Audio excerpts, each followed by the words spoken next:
Sahabiler izledin, çaknıgan izzet nuri, Ütkeni sıkın idin, hak ıslanın tübuli.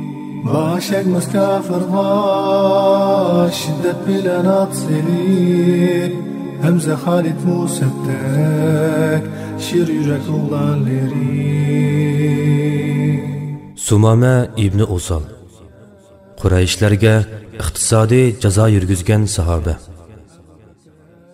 Hijriyaning 6-yili payg'ambar alayhissalom ilohiy da'vatining tarqalish doirasini kengaytirish uchun har qaysi arab qabilalari va chet el podshohlariga ularni islom diniga chaqirgan 8 parcha maktub yozib avatdi. Maktub yozilgan kishilar ichida Hanafi qabilasidan bo'lgan Sumama ibn Usalmo bor edi. U islom kelishdan burunqi arablarning katavashlaridan va rahbarlaridan, Bani Hanifa qabilasining hurmatli rahbarlaridan va Yamama zaminda gepi o'tadigan kishilardan edi. Sumama payg'ambar alayhissalomning maktubini ko'zga ilmaslik va cho'ngchilik qilib, yuz o'rish pozitsiyasi bilan topshirib oldi. Uning kibri va gunohkorligi uni yaxshiliqqa qilingan bu chaqiriqni anglashdan quloqlarini g'oz qilib qo'ydi. Shayton Sumamaning ustidan g'olib kelib, uni payg'ambar alayhissalomni o'ldirishga va islom dini chaqiriqini barbod qilib o'tishga qiziqtirdi. Agar u qilmoqchi bo'lgan ishidan qaytarilmagan bo'lsa, nihoyatda bir qabih bir ishni qilg'ili tas qilgan edi. Allah payg'ambarni uning yomonligidan saqlab qoldi. Gerçi Sumama payg'ambar alayhissalomga chiqilishdan qo'l yiqqan bo'lsa-mu, sahobalarni o'ldirishdan qo'l yig'magan edi. Ularni tutgan hamon o'ldiratdi.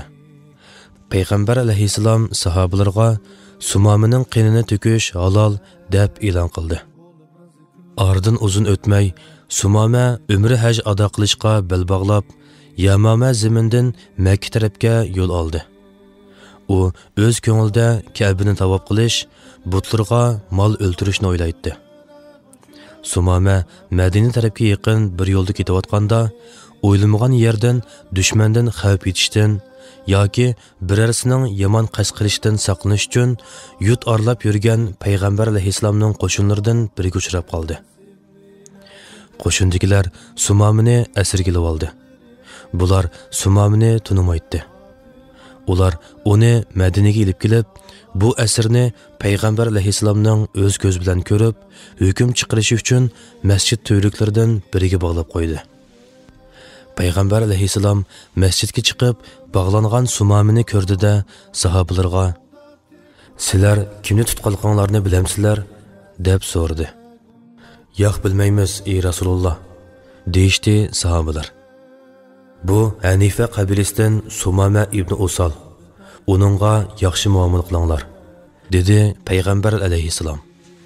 Ondan payg'ambar alayhissalom uyiga berib, "Sizlar qishinglarga tomoqni yig'ib, Sumamaga avatib beringlar", dedi. Ondan atigan va kashda to'g'isdan sig'ilgan sutni Sumamaga avatib berdi. Bu ishlarning hammasi payg'ambar alayhissalom bilan Sumama yuzturan uchrashib, so'zlashdan ilgari o'rinlanib bo'lgan ishlar edi. Payg'ambarimiz Sumamani islomga tadrijiy kirgizish maqsadida uning yiniga kelib, "Ey Sumama, qanday xayolga kelding?" deb so'radi. Sumama, "Men yaxshi xayolga keldim. O'ltirsang, qon qarzi bor odamni o'ltirsan. Kechirsang, shukr etquchini kechirsan. Agar sana mol kerak bo'lsa, mendan xolig'ini erishsan", dedi. U 2 kun shu piti qo'yib qo'yildi. Uningga taom va sut uzilmay avatib berildi. Payg'ambarimiz uning yiniga kelib, yana avvalgi kuni so'rag'anini so'radi. Sumama burunqi javobini berdi. Payg'ambar alayhissalom uni yana atigangacha tashlab qo'yib, yana kelib, "Ey Sumama, qanday xayolga kelding?" deb so'radi.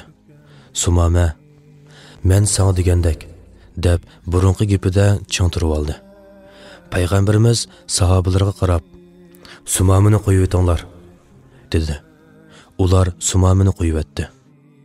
Sumama payg'ambar alayhissalomning masjididan ayrilib, Madina atrofidagi qishida suv bor Baqiga yaqin joydagi xo'ramzorlikqa tushib, mukammal tahorat ilib masjidga kelib, bir turkum musulmonlar ichida "Men bir Allohning borligiga, Muhammadning Allohning bandisi va elchisi ekanligiga guvohlik beraman" dedi-da Rasulullohning qishig'iga kelib, "Ey Muhammad, Alloh bilan qasamki, zamin yuzida men uchun sendek sat ko'rinadigan kishi yo'q edi. Bugun sen men uchun eng chiroyli ko'rinadigan kishi bo'lib qolding. Alloh bilan qasamki, menga sening diningdek o'ch ko'rinadigan din yo'q edi.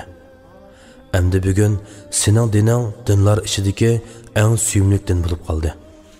Va sening yurtingdek sat ko'rinadigan yurt yo'q edi. Bugun bu yurt barliq yurtlardan chiroyli ko'rinadigan bo'lib qoldi. Men sening sahobalarning qinini ko'p to'kkan edim. Sen menga qanday hukm chiqarasankin?" dedi. Payg'ambar alayhissalom javoban: "Sana malomat qilinmaydi. İslamiyat birovning musulmon bo'lganligi sababi bilan buningdan burunqi ishlarini kechirdi" deb Alloh taoloning uningga yozayotgan yaxshiligi to'g'risida bishorat berdi. Sumamining ko'ngli yoyirdi va u: "Alloh bilan qasamki, men sening dushmanlaringga, sahobalarga yetkazgandan necha hassa ko'p aziyat yetkazman. Men o'zimni va qilichimni sening diningning g'alabasi uchun otib etdim" dedi. Va yana: "Ey Allohning elchisi, men aslida umr haj ado qilmoqchi edim. Lekin sening chavandozlaring meni tutib oldi. Sen buningga nima deysan?" dedi. Payg'ambar alayhissalom: "Sen hajingni ado qilg'ilmangan. Lekin qilgan hajing Alloh va uning payg'ambarining shariati bilan bo'lsin" deb uningga haj faoliyatlarini o'rgatib qo'ydi.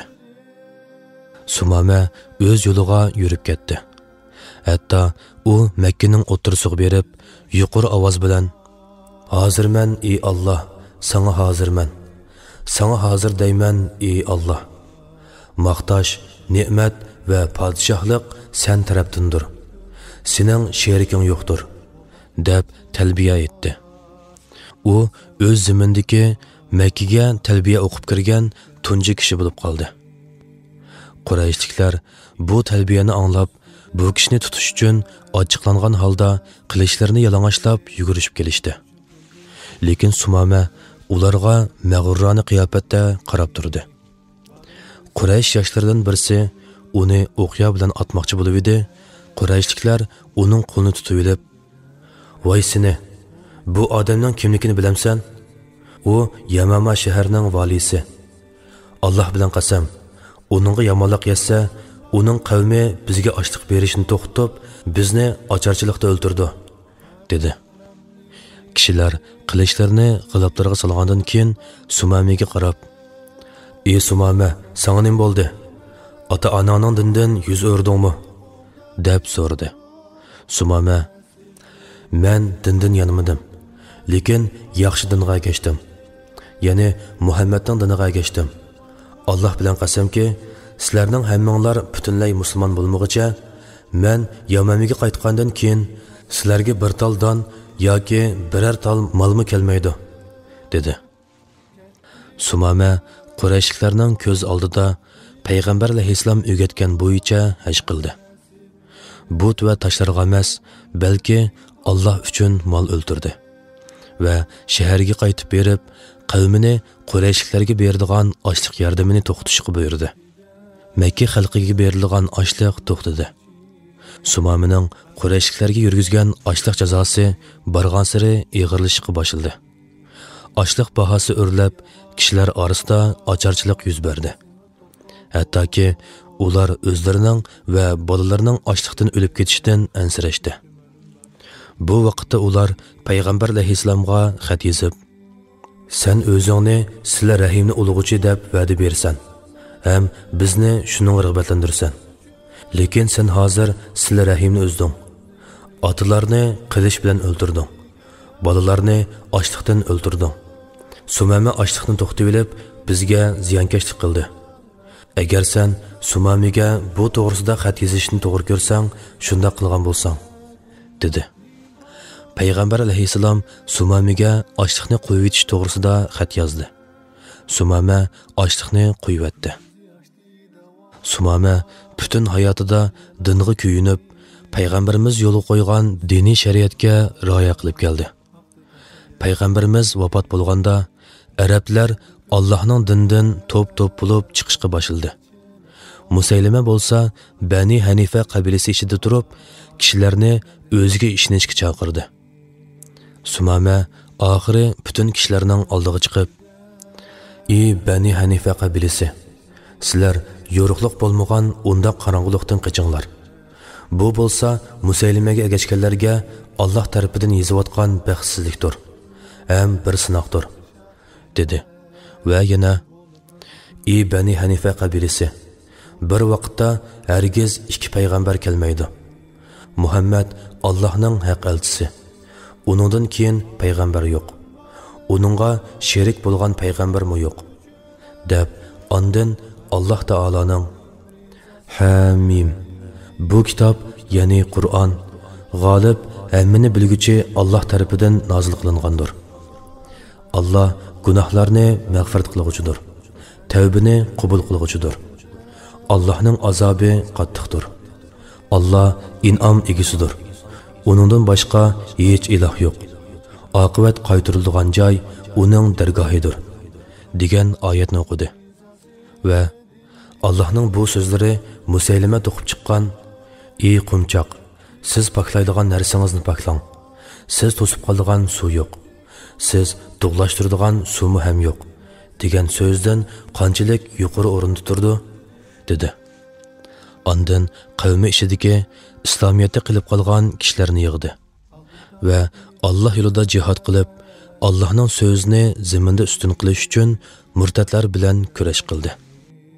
Mehribon Alloh Sumamiga islom va musulmonlar tarafidan yaxshi mukofot bersin va uni o'zining taqvodor bandalariga va'da qilgan jannati bilan hurmatlasin. Amin.